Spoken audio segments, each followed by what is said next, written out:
How do U.S. Navy sailors survive on the gigantic Nimitz-class nuclear-powered aircraft carrier?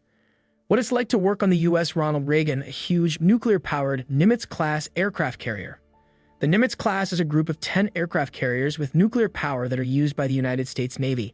The first ship in the class is named after Fleet Admiral Chester W. Nimitz, who led the U.S. Pacific Fleet during World War II and was the last U.S. Navy officer to hold that rank. The Nimitz-class ships were the largest warships made and in use until the USS Gerald R joined the fleet in 2017. They were 1092 feet long and could carry more than 100,000 tons of cargo. Many modern battleships are powered by gas turbines or diesel-electric systems, but the carriers use 2 of 4 IBU-pressurized water reactors. The fleet of the United States Navy is made up of hundreds, if not thousands, of different types of warships. Each one is unique and built to do a specific job. Most people agree that the Navy of the United States of America is one of the strongest and largest in the world. It shows submarines and other types of boats as well as aircraft carriers, destroyers, cruisers, and other types of warships. It is well known for the huge number of different kinds of planes and weapons that can be found on its aircraft carriers. Because of its great versatility, it has gotten a lot of attention in the past few years.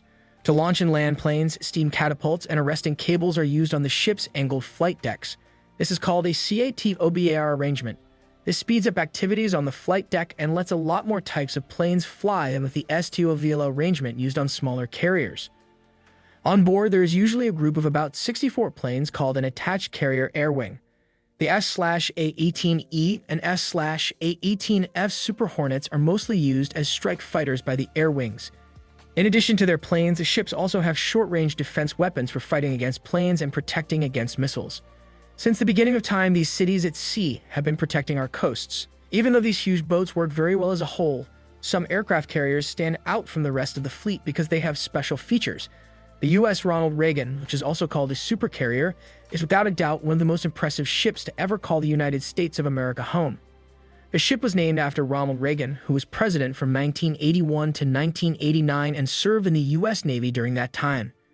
In 1981, the ship was put into service and given the name U.S. Ronald Reagan. In July 2003, a U.S. Ronald Reagan was given the order to be put into service. The huge warship is called the U.S. Ronald Reagan in honor of the 40th President of the United States, Ronald Reagan, who was in office for 8 years. There are a total of 10 ships in the Nimitz class of aircraft carriers. This ship, which is the 9th in the class, is one of them. Peace through strength was used as a guiding concept while this ship was being built. The ship was built at a total cost of about $4.5 billion. During his time as president, Ronald Reagan lived by the phrase, peace through strength. The phrase was made to show respect for the previous president. The U.S. Ronald Reagan has 3 different jobs that it does in 3 different situations. When no combat operations are going on, the ship's crew will keep a constant and noticeable presence in the area around the ship to scare any possible hostile forces that may be in the area. This is done to protect the ship from any nearby troops that might try to attack it. The ship will be a key part of the efforts to help and support humanitarian projects during times of disaster. If war breaks out, the U.S. Ronald Reagan will do whatever the President of the United States tells it to do to fight against enemy soldiers and protect the American people and allies.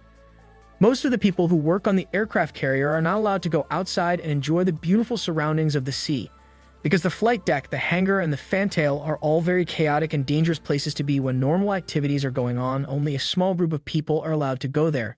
Due to the limited space and the delicate nature of the activities going on there, it is against the rules for a lot of people to enter or leave the ship at the same time. If a sailor's job requires them to work below deck, they might not see the sun for weeks at a time. Anywhere on the ship, the conditions are much different than in a workspace. To get from one place to another, workers have to climb almost vertical steps and push and shove their way through very crowded halls. The places to sleep, which are also called berthing chambers, are very small and not very comfortable. The regular members of the military always had to share a compartment with about 60 other people. Everyone sleeps in what is usually called racks, which are 3 single bunks stacked on top of each other. Everyone in the section has to use the same bathroom, and there is also a small common area with a TV that is hooked up to one of the carrier's satellite antennas. Each worker is also given a vertical locker where they can store not only their clothes but also any other personal items they may have. An officer's room looks a bit different. Even though there is a limit to how much space can be in an officer's room, they have access to bigger living spaces and better furniture.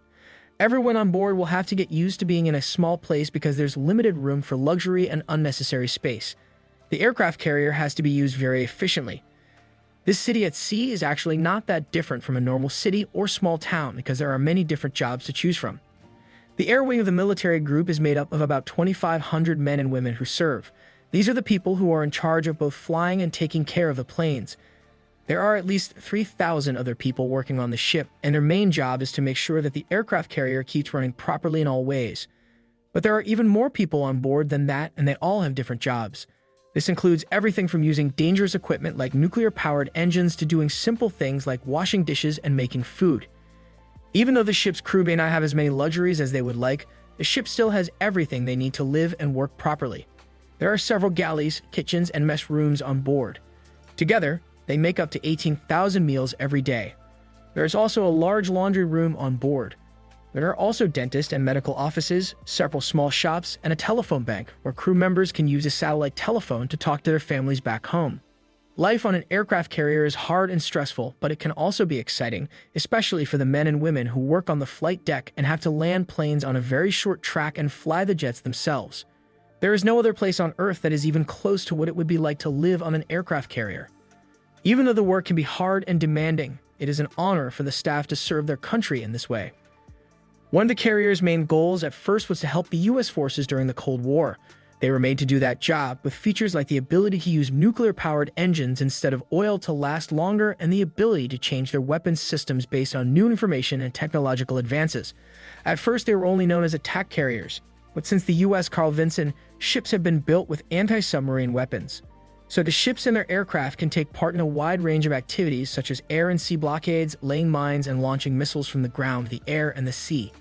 That was it for today. Did you like the video? Tell us what you think of the video in the comments section below, and don't forget to subscribe to our YouTube channel for more interesting videos about the military.